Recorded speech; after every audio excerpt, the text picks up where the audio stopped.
Kasus korupsi proyek Tower BTS Bakti Kominfo yang membawa nama Menkominfo Johnny G. Plate disebut bisa mengarah ke DPR. Hal ini karena DPR memiliki kewenangan untuk menyetujui anggaran dalam rangka menjalankan fungsi anggaran, terlebih untuk program-program pemerintah yang dilaksanakan untuk tahun jamak. Terkait pengusutan kasus korupsi proyek BTS Bakti Kominfo di DPR, Kasubdit Penyidikan Direktorat Penyidikan Jampitsus Kejaksaan Agung Haryoko Ari Prabowo memberikan penjelasan. Ia mengatakan saat ini penyidikan masih belum diarahkan ke DPR. Meski begitu, ia membenarkan ada dana APBN yang menjadi sumber pendanaan proyek tersebut. Meski begitu, persetujuan anggaran oleh DPR untuk proyek ini masih belum menjadi fokus tim penyidik.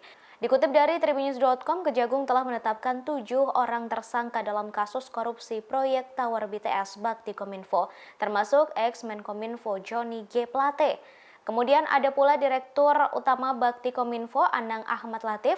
Sementara dari pihak swasta terdapat 4 tersangka, yakni Direktur Utama PT Mora Telematika Indonesia bernama Galumbang Manaksiman Juntak, tenaga ahli Human Development atau HUDEF Universitas Indonesia tahun 2020 Yohan Suryanto, Account Director of Integrated Account Department PT Huawei Tech Investment Mukti Ali, dan Komisaris PT Solitech Media Sinergi Irwan Hermawan.